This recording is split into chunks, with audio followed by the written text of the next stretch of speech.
Welcome to another clarinet lesson. I'm Michelle Anderson of Clarinet Mentors, and today I want to show you some tricks that you can use to make moving from the low register into the high register feel a lot easier for you. And this mostly has to do with fingering.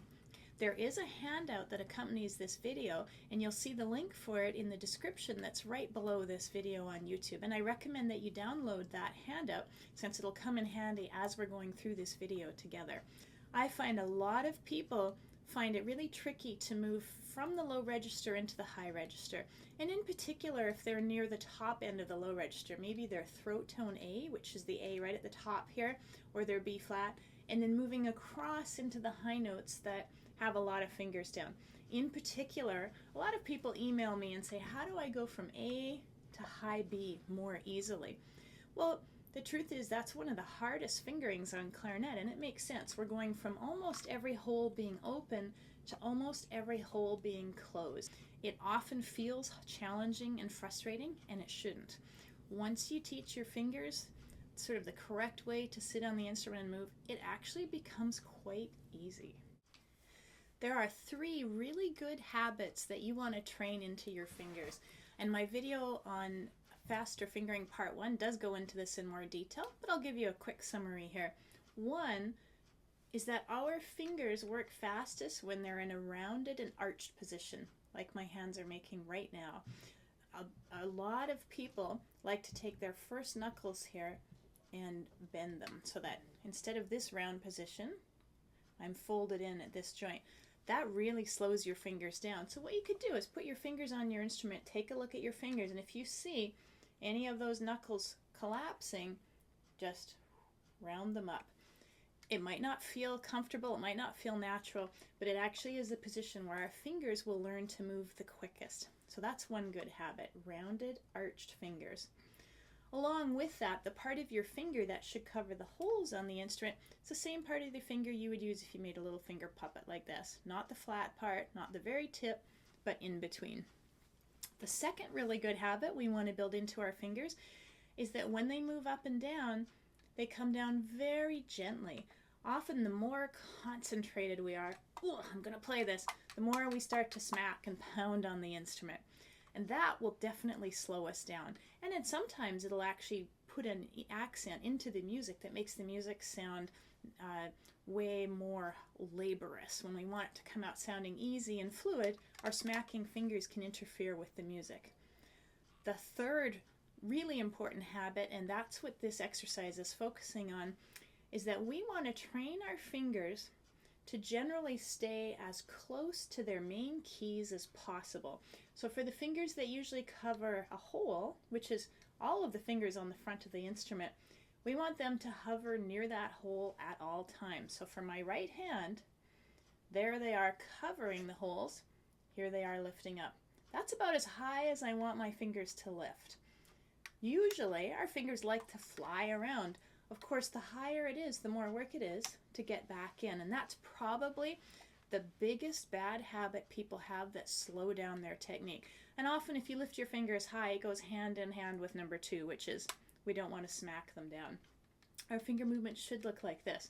I'm always amazed when I hear a concert of especially a woodwind player whose technique is incredibly good, that if I'm even quite close to them, what I notice is that I barely see their fingers moving. They might be playing something really fast and really impressive, but you can hardly see their fingers move, and that should be your goal.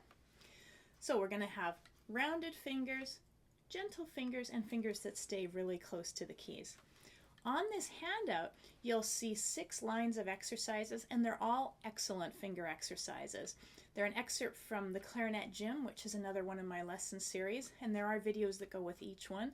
But for today's video, we're going to focus mostly on line 4 and line 5, and I'll show you some things you can think about if you were working through these. You'll notice some of the lines have under each bar or 2 bars a separate letter, an A, a B, a C, and what those are intended for is to take that one pattern and play it all by itself first until it's easy, and then you can expand to playing the whole line once you've mastered each pattern.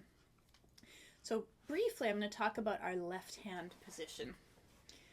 We want arched fingers, relaxed fingers, And the two fingers that we're really going to look at today are our top finger. And again, the video on Faster Fingers Part 1 does this in much more detail. We want to train this top finger to angle upwards so that it's actually touching the A key all the time. So you can see how I'm fingering basically a low C, but this finger here is touching that A key. There's a line on here, number 2, which says to roll your top finger up while fingering that low C. That's a nonsense note. There actually isn't really a note where we would have all these fingers down and we would pop that key, but it teaches you to use that sort of side knuckle of your finger to hit the A key. The habit we want to avoid is lifting it up like this, which is what feels intuitive and what most people do. So we're training this finger to do that. The other finger I want to draw your attention to is actually your thumb. I don't know if I can call that a finger.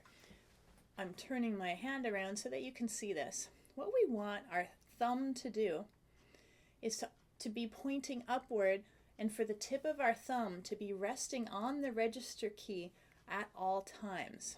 So what this will look like is there's low register, there's high, low, high. See how little I'm moving my thumb. That's because its default position is covering the hole but already resting on the bottom of that key. The default position for my left index finger is covering the hole but already resting on the A key. So on line 3 is specifically going from C to A, and the idea is we move our fingers about this much. If I were to sort of give you a side view, that's how much I'd be moving my fingers, hardly at all. The extension of that would be to go from C to a throat tone B flat, where I'd also have my thumb moving, and again, this is how much my fingers would move. Barely at all. What most people do is something like this. So my fingers like to fly, my thumb ends up doing this very awkward sliding around, and it really slows me down. When our fingers fly up, they tend not to come down over the holes all the way, and that's where we get a pause in the sound, a delay in the sound. It feels hard to play. That's how we want to focus on our left hand being in the proper position. Let's take a look at line 4 on the worksheet. The first interval you see there is your open G, with all the holes open, up to high G. This is really a good chance to work on our thumb. And in fact, a great practice would be to simply take that interval, open G, high G, and think about your thumb hovering over the hole and the register key so that it's not moving vertically, it's just moving away from the instrument a tiny bit and back and forth. That interval alone, I'm going to turn sideways so you can sort of see how I'm holding my hand, would be great practice.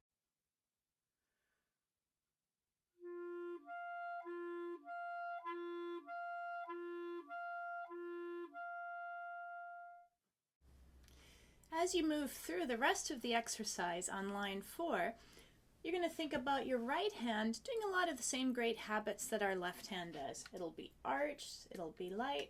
These 3 fingers, their main job is to stay very close to their holes. Our pinkies should hover near the pinky keys and not stray too far from that. So again, we're looking for very little movement. For example, the first interval in bar 2 is open G to high C. That would be another great interval to practice, just keeping your fingers not moving very much.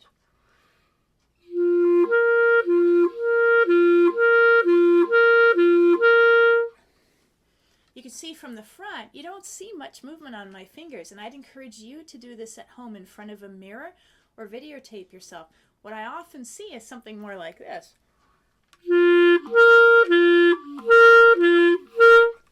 And you can hear some of those high C's didn't speak right away, and it's because my fingers weren't really hitting the holes very accurately. So much easier to do when I'm barely moving them, and that's what I'd like you to try. So line 4, the first 2 bars, exercise A, that would be a great interval to try, looking in the mirror, watching your fingers. As soon as you hear an interval that's not very even in there, you should stop and repeat that one over and over. So just like I repeated the open G to the high G, I might find the G to the E is really tricky. So it probably means it's the finger I just added. I would do that one over and over. So it's up to you to take this worksheet and do what you like with it. Be flexible with it. But as we add our fingers on the right hand, our goal is just to, again, keep our fingers relaxed and easy. And I'll demonstrate that.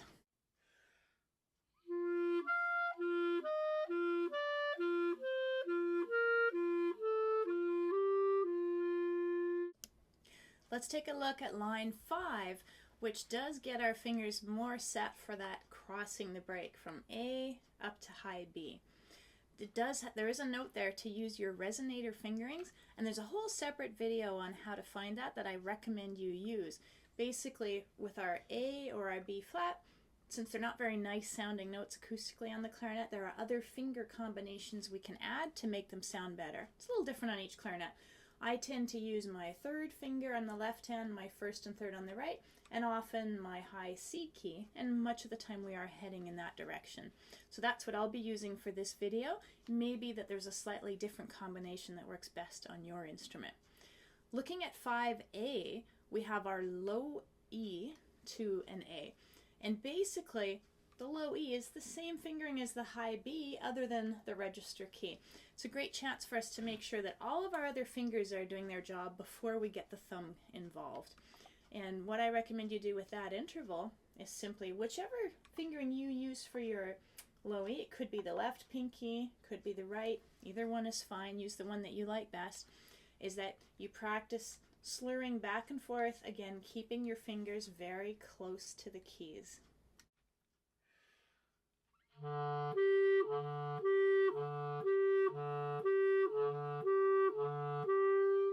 If you find when you're doing this exercise that the low E does not speak right away, that you hear a delay or that it feels hard to blow, the most common cause of that is that one of your fingers, or more than one, are not covering the hole all the way. There's something about how you're positioning it that it's not coming down over the hole. Sometimes by looking in a mirror you can actually see which finger it is. It's often the finger that's closest to the pinky that you're using. So if you're using your left hand pinky, it would be your ring finger on the left hand.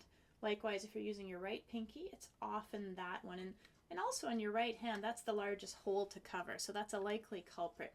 You want to just watch that finger carefully. Usually when you do the interval back and forth like I just did as a siren, you will start to adjust your fingers and you'll start to train your fingers to land much more accurately. Again, also be focusing on the gentleness of it. If they're smacking, they tend not to cover the holes all the way, but if you're really gentle with them, you'll have more luck. All right, then you would move to 5B, where we're basically doing a very similar finger action, but we're adding our register key so that you are going up to high B. This one throws a lot of people off, and many times it's because their thumb is doing some convoluted up and down motion, and although it's covering the register key, it's leaking out the bottom. So remember, this is what your thumb should look like: low note, high note, low note, high note, low note, high note. I'm rocking it a tiny bit and barely moving it. And if you get nothing more out of this video than training your thumb how to do that, you're going to find the high notes a lot easier to play. I'll just demonstrate bar B for you.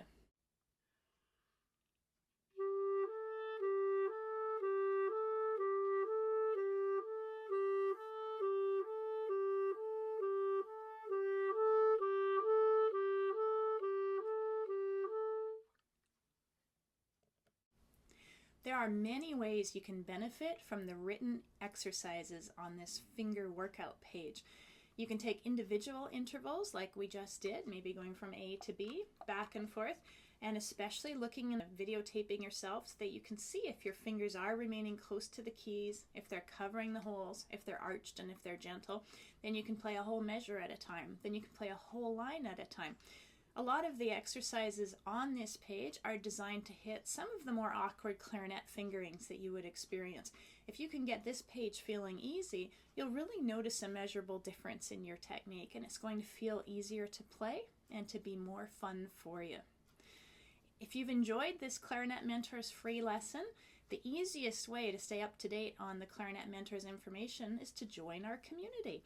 You can do that at www.learnclarinetnow.